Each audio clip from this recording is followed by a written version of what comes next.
Welcome to the KBB Review podcast. I'm Andy Davies, as always, and this is the second episode of Season 14. We kicked this new season off last week with a great show all about showroom displays and the relationship between retailers and suppliers. I really recommend that one if you haven't heard it. But this week we've got a great and very candid interview with Sharon Wallis, the UK head of one of the most iconic and longest established kitchen furniture brands you can find, Poggenpohl. Now, it has a long pedigree, of course, established as it was in 1892 in Germany by Friedemir Poggenpohl, but its recent history has been a little more tumultuous. In 2020, at the height of the pandemic, it filed for insolvency in Germany, and after a scrappy and uncertain sales process, many of you might remember, it was eventually bought by Chinese firm Jomoo. And at the same time, kicking off with both a lockdown and the insolvency of the German parent, finance director Sharon Wallis took over as the new MD, a baptism of fire for anyone. But Poggenpohl in the UK has always been a pretty steady ship, and in fact, it celebrated its 50th anniversary in 2024. And interestingly, of course, it is both a retailer in its own right and a supplier to other independents. So for Sharon, what was it like taking over at that time? How is the current performance? How do you balance both retail and supply? And what is it like being a female senior business leader in an industry still dominated by men? Our KBB Review editor-at-large, Rebecca Nottingham, went to meet her at their Hampstead showroom. But first, the KBB Review podcast has been bringing you analysis, debate, interviews, and much more for well over 250 episodes. So if you've enjoyed it, it would be great if you could recommend it to your colleagues and any other KBB industry people you know. Simply tell them to search KBB Review, all one word, wherever they get their podcasts, and they'll find us. The bigger our audience, the more we can do, so pass it on. Delighted to be at the Poggenpohl West Hampstead showroom today with the MD of Poggenpohl UK, Sharon Wallis. Welcome to the KBB Review podcast, Sharon. Thank you, Rebecca. Welcome to Poggenpohl Hampstead. Thank you. First and foremost, it'd be great just to sort of get a bit of background on you, really. Obviously, I know you've been with the brand for a while, but let's take it back. How did you get into the industry? You know, where did your journey to MD of Poggenpohl start? Well, it probably started back in 2003. So I kind of fell into the industry, I suppose, which probably is the same story for a lot of people. So I originally trained as an accountant. So I worked in practice and Poggenpohl were a client. Martin Gill had just taken over as UK Managing Director. And then there was a lot of restructuring going on in the UK business at the time. And they unfortunately let go of a lot of staff due to the restructure. And he basically started it all again. And we then took on Poggenpohl as a client. Okay. So, and I was put in as the manager for that client. So over the next few years, I sort of got more involved. Poggenpohl got busier. We took on more studios from a sister company within the group, and it became more than a full-time job, really. And Martin was regularly trying to get me to come on board full time, but my company that I worked for at the time were great, and I'm still in touch with them, the partner of the firm, even now. Paid for all my training and everything, so I got qualified with them. And then year after qualifying, they were looking at selling the practice, and it was kind of a now or never thing. So I said to Martin, "Okay, let's do it then." I'm ready. Yeah, okay. So I moved into employment with Poggenpohl in 2006 as financial controller originally. And then after a couple of years, I was promoted to finance director.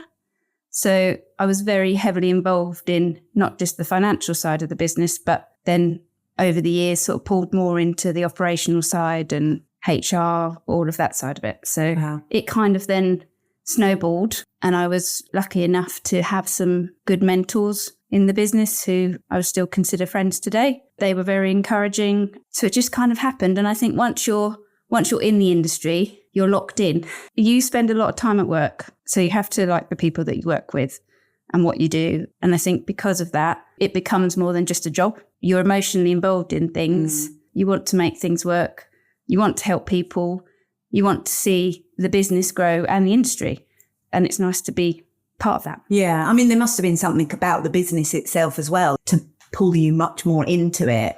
Poggenpohl is a brand that, I mean, I love the product. I think that we've got arguably one of the best products in the market. there are many, many competitors, and they all do what they do very well. But I feel that with our team that we have, I think that's the thing that, to me, sets us apart and makes it more than a job and something that I want to be involved in. It's the people in the business. People buy from people. You talk a lot about your team and obviously the mentors as well. So by the sounds of it, your management style probably focuses a lot on the people around you. But could you define your management style, your approach? I'd probably say a balanced approach. Obviously, with being with Poggenpohl for a long time, and people within the industry and looking at the UK economy, there have been many ups and downs that we've all had to deal with. So I sometimes have to make difficult decisions, which are not always popular, but I do that with the point in mind that it's securing, people's jobs for the future. I try to do it in the right way, because sometimes when you have to deliver a bad message, the way that you do it is how, makes the difference. So I'd say I'm balanced. I can be firm, but I believe I'm fair. I have an open door policy, and generally we have a very low turnover of staff within the business, mostly because of that. And you become friends. And I don't lead the business alone. I have a very strong management team, and we have very different skills. So whilst I look at the product, I understand it to a certain extent, I couldn't sit there and design a kitchen, whereas other colleagues have much more technical knowledge on that side of it. But then I've got the finance background, and then we've got an operational director as well. So all of those skills together, I think makes us a stronger team. That sums it up really, doesn't it? You don't get to be a brand with the longevity that Poggenpohl's had either without finding the right people within that business. Let's just talk about the brand itself then for a minute. It's 132 years old, one of the oldest kitchen brands in the world, particularly when you think of all of the ups and downs, as you've quite rightly over those years, what that brand has seen. What does it mean to be the custodian of that brand in the UK? Well, it's a big responsibility. I'm very proud to say that I am that person at this point in time, and I hope to do it justice. We have got a lot of history, but I firmly believe that we've got a fantastic future as well. And there's many different ideas and things that we are looking at to take those next steps. We've got a new management team in Germany as well. We've had a fabulous year in terms of, what we exhibited at Milan with Gravity of Light, and then just recently at Kitchen Mile with our two new designs that we've showcased, which were really, really well received. So I think we are continuing on the same steps, but going a bit further. And I think that we're elevating ourselves within the industry, and I hope that continues. The brand went through a challenging period in 2020. That's around the same time that you took over as MD. So yes, how was that for you, first and foremost? Well, the run wasn't very well timed, but it was all agreed sort of end of February, March that I would step up into that role. So at that point, COVID was kind of in the background, but nobody really understood what was going to happen. No one was taking it particularly seriously in the UK at that point, were we? And I remember flying out to Germany early March 2020, and, Heathrow is normally buzzing, and it was so quiet. It was a very weird feeling, but you still didn't, because we've never experienced anything like that before. So we all knew that then that was going to happen. I was going to step into that role. And then obviously towards the end of March, we went into the COVID lockdown, which was the first hurdle. And because Simon Richmond, our old managing director, who's one of the people I was talking about, one of the mentors, a mentor to me, we knew that he was obviously leaving the business. So it made sense for him to step back at that point in time. So he helped us obviously talking with all of our colleagues and explaining things. Basically what happened, I stepped in, and the first thing I did was close all the studios and put 90% of the staff on furlough. Yeah. So just really highlighting those difficult decisions you had to make. Yeah. Really. And during that time, my finance background was probably the most important aspect of my skill set to take us through that period of time. Also communicating with our partners, our suppliers, because as a brand, again, as I said, it's not just our people, but we have a very, very good support network in terms of our partners and our suppliers. And when a month later after COVID, the announcement was made that the German business was being put into liquidation, that communication channel that we always have open with our suppliers was one of the most important aspects of us continuing at that point in time, because we needed everybody to be behind us. We were fortunate enough that the administrators that came in gave us a guarantee for any orders that we placed with them, because, we couldn't continue selling and taking clients' money without knowing that we could deliver what we were telling them we could do. The project. We just couldn't do that. Not only from my perspective, but it wasn't fair for me to ask our design team to do that. No. So they gave us a guarantee, which meant we could actively continue trading, even at that point with the studios closed. And actually, we didn't miss one delivery over that entire time. We had quite a large project that we were on at the time. And on the retail side, during COVID, obviously, initially it was locked down because nobody really understood what we could and couldn't do. But on the projects, it was business as usual. Nobody stopped. And you were expected to be there every day and keep up with your deliveries, which we did. And the reason we had that letter of guarantee was because as soon as it was announced that the German business was going into liquidation, and it was just the German business, it wasn't the UK business, they already had a large number of interested investors. So they were comfortable that the brand would continue, as we all were. That was the same message I delivered to the team in the UK, trying to be very honest with them. But obviously everybody's got commitments and they've got a mortgage to pay at the end of the day. But everybody was behind us, and we only lost one person during COVID. Because of the uncertainty around things. Just because they were furloughed and they just, for their own mental well-being, couldn't continue being at home. They wanted to be able to do something, but they're actually back working with us. Oh, wow. So Jomoo, the Chinese firm, came in and rescued the brand, which is great. This route of questioning came from, you've been on an upward trajectory with the business, and I can see that there's been a positive change. They've been very supportive, and don't get me wrong, that period of time between it being announced at the end of April 2020 and it all officially going through felt like a very long period of time. Yeah. Well, it was quite uncertain over that period, wasn't it? Even taking out what was happening with our parent company in Germany, everybody trying to negotiate COVID and new government rules and different end consumers and how they felt, because everybody reacted to it very, very differently. So it was a challenge for everyone. We just had the extra. Well, I was going to say, like that extra layer of challenge on top of the COVID challenge. Correct, yeah. And you had a new job as well. And you had a new role to fulfill as well. Well, all credit to you. Thank you. Clearly, that feels like yesterday, but actually it's nearly 5 years ago now, isn't it? It's COVID. gone very quickly. So, how do you feel then the new ownership of the German brand has shaped the trajectory of Poggenpohl and how you guys can work in the UK? I think it's allowed us more freedom to push the business forward how we would like to. They're very supportive. In fact, the first investment that they signed off as a group was relocating our Poggenpohl Chelsea studio.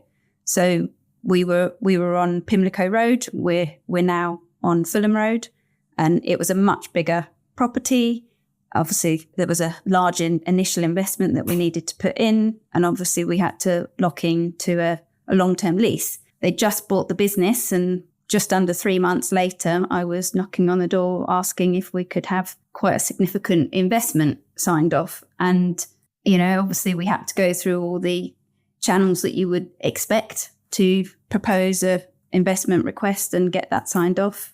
But they were behind us, signed it off. And now it is, at this moment in time, it's our best studio in the UK. So we were fortunate that all worked out. But we do have a very good team. So everybody knew what they needed to do. And that location has proved very, very successful for us. We always wanted to move it to a larger location. It was very difficult to find the right property. We got pushed into it a little sooner than we wanted to because of everything with COVID and with what happened with the German company. At that point, we were concentrating on, okay, we just need to get everywhere back open, up and running. But the landlords were redeveloping, and we knew at the end of our lease it wasn't going to be renewed. So it accelerated the process of finding a new property, but it all worked out for the best. And the team in Chelsea, led by our studio manager, Natasha, there is doing very, very well. Just on that then, actually, it would probably be a good time to give me a bit of an outline of the brand in the UK as we are today. So we operate in 3 channels within the UK. We have our retail channels. So we have 5 owned studios. They are directly owned studios for Poggenpohl UK. So we are the leaseholders. We employ the teams in those studios. That's probably the majority of our business in the UK. And we've invested a lot into that over the last few years. So we've seen our average order values increase really well over the last few years. We're very, very focused on the service side and making sure that we are delivering something to the clients that they want, something a bit different. We're trying to change the mindset that, yes, Poggenpohl is you see the pictures of these contemporary kitchens, but we can do other things. Mm. We can be flexible. We can create bespoke options. And that's really helped us develop in relationships with other partners in the business, interior designers and architects. Okay, interesting. And then that sort of goes hand in hand with our projects channel, the commercial, residential developments, both of those that we do, sort of a higher volume. So that's something, again, that we are targeted on growing. That has been quite a difficult channel over the last few years. It was very, very busy during COVID and it's gone quite quiet. I think that's a combination of what's happening in the UK economy at the minute and interest rates. It's become quite expensive to borrow, and I think it has influenced investors' decisions. But I do think that will change. So that's something that we are looking forward to, and we have a really good team set up to deliver that. We restructured our projects team in 23, so we're in a really good position to develop that side of the business. And then the third channel that we have is our independent retail partners. Whilst they're quite a small percentage of our business, they are a really, really important part of it. Whilst they're independent retail companies, they are partners to us, and we see it more. It's more than just a customer-supplier relationship, and we have a setup within the UK. We have our own people here that provide direct support to those retail partners. We have our own studios, so we are actually retailers. We know what problems they are dealing with day by day. And it's also a really good facility for them to use if they need to bring customers to look at anything different. We can showcase that and we can accommodate all that. And as a larger brand with the international side of it and the setup that we have in the factory, we have a corporate architecture team who help with all the presentation and layouts of the studios. They provide a lot of support and help to plan and develop and open up these studios. So that's a channel that we really are looking at targeting growth with. And we've signed a number of new dealers this year who are all great partners for us. And I think that we're also great partners for them. So, we're investing in marketing and the innovation side of the brand, which obviously helps them. They've got a really good reputation in their local areas, and they are then the face of the brand for us in those areas, and it's a really good partnership. Yeah, so that's exactly how I would have, as you were describing it, it sounds like a really perfect fit. You've got independent retailers who you are targeting as experts in their field. As a Poggenpohl retailer, you are at a certain target market, you're at a certain level in the market. Correct. But it's a two-way street because, you're benefiting from their expertise and their knowledge of the local market and that reputation that only independent retailers can really have. And then they're benefiting from a brand that is supported by this huge corporation, is well known for its innovation in design. And we genuinely care about these partnerships. I was talking about the people within our business, but it's also our partners and suppliers, and those we want to do a good job for them. So in this industry, something will always happen on a site, or you just can't get away with it. But I always think it's the way that you deal with a problem. We always try to resolve things in a positive way for our partners and our end consumers. And we never turn our back. Always make sure that we do what we say we're going to do when we say we're going to do it. I mean, that kind of shone through with when you were describing what was happening during COVID and everything. I think one of the biggest issues that a lot of retailers felt during the COVID. I mean, it was so uncertain, and that was no one's fault. There was no rule book. No. Nobody knew what was happening from one day to the next. But I think when I hear from retailers about brands that got it right, it was brands communicating and being transparent, even if it was bad news or they didn't have any good news even if they didn't really have any news to give. I think it was that constant two-way communication and just this, transparency. I mean, just going back to the whole COVID situation and the bankruptcy, the communication side of it was so important. I spoke to endless number of customers, suppliers, like personally, and actually not one of our customers, I offered everybody a refund.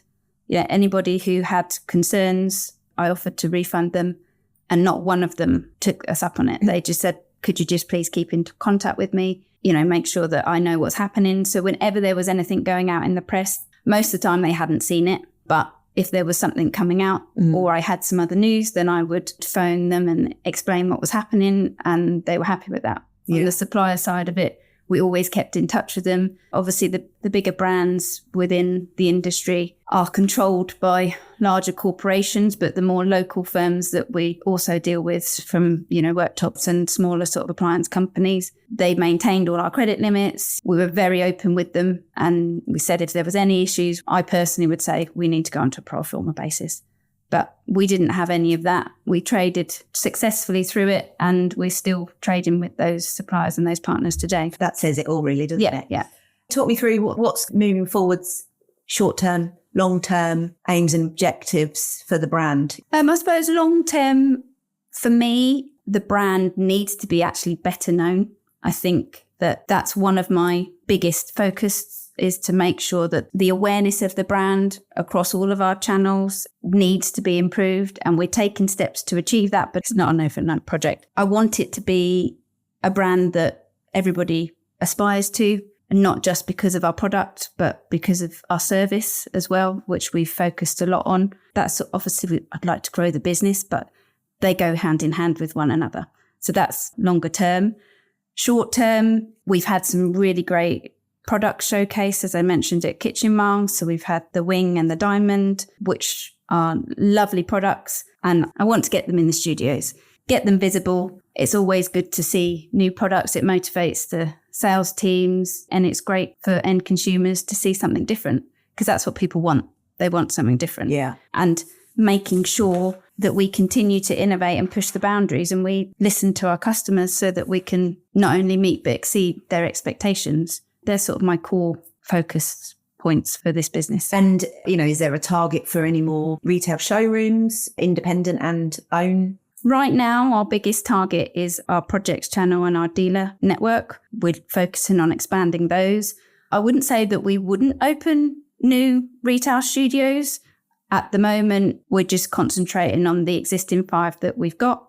But if an opportunity arises that we think could be a good opportunity for us, then we'll absolutely consider it and look at opening a new location if it's right for the business. But we're not going to push ourselves to opening a location that's not absolutely right for us. When brands have their own showrooms and obviously also their own network, there's often a kind of question over how does that work? If you've got retailers who you support, but then you're also then with your own showrooms creating competition for them. Does that come down to geographical exclusivity, etc.? Explain to me how. So nobody has exclusivity in any areas. We're always very careful where we allow partners, and we always have a very open conversation with them. If we have an opportunity come up which is in a certain distance from one of our existing partners, then we will open up a conversation with them about that. All of our studios, whether they are independent or they are our own retail studios, they work on the same terms, because it's unfair. And we always say, and this happens between our own studios as well, if we have customers who are trying to get a better deal by going to different studios, if they do have a customer approaches them, they normally can tell if they've already engaged with a Poggenpohl studio, whether that be a dealer or retail partner, and we will encourage them to push them back to the original studio that they were dealing with. So unless there's a specific reason that they don't want to deal with that studio, because it's wasting time. somebody's already spent a lot of time, you probably understand how much effort goes into creating plans, having meetings. There's a significant amount of investment from time and systems, etc., and people's knowledge that goes into giving a client a presentation for a kitchen project. And nowadays we've put a lot of effort into our visuals, which is all additional investment. Mm-hmm. So we don't expect our dealer to do that, and then the customer comes into us and we take that, we'll push them back. So we try to keep a very fair playing field and open communication both ways. How many independent retailers do you work with? We've got 13 in the UK at the moment. We're in conversations with a couple of others that potentially will be coming on board. For us, it's not specifically the target number. It's having the right dealers, and some of them will have more than one POS location. So it's finding the right retail. So it's quality over quantity. Let's just touch again on the challenging period at the moment. What's your take on the kitchen market at the moment, and how do you see it playing out over the next 6 months in general, Yeah. I mean, I don't think it's any surprise this year has been very, very challenging. Our studios are probably the busiest that they've been for a very, very long time, but there's so many delays on sites. A lot of the projects that we're currently dealing with are already into next year, late next year. So this year has been particularly challenging.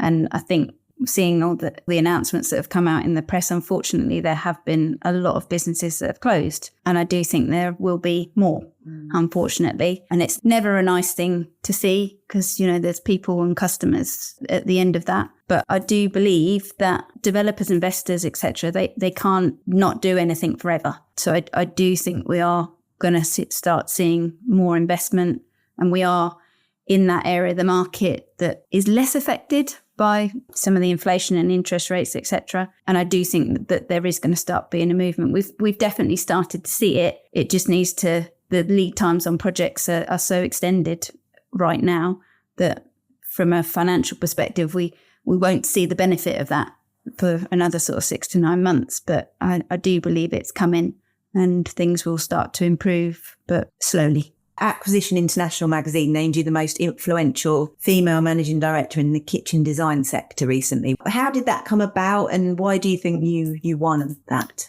Actually, it was a colleague that nominated me. I wasn't actually aware of it at the time. Having got to know you, I think probably if they'd have run that by you, it would have been a straight nut, wouldn't it? Probably. Anybody else? Then yes, I'd push it forward. Yeah. And I mean, obviously, I'm very, very proud to have won the award. And unfortunately, it probably wasn't a large pool of applicants to choose from, but I'm very happy to have been awarded it. Yeah, no. Well, congratulations. And look, I mean, you just touched on one of the points that crops up. This is quite a male orientated industry. So do you think awards like that, and then actually women like you in the position that you're in, as a managing director of such a well-known brand, do you think those things will help encourage more women into the industry?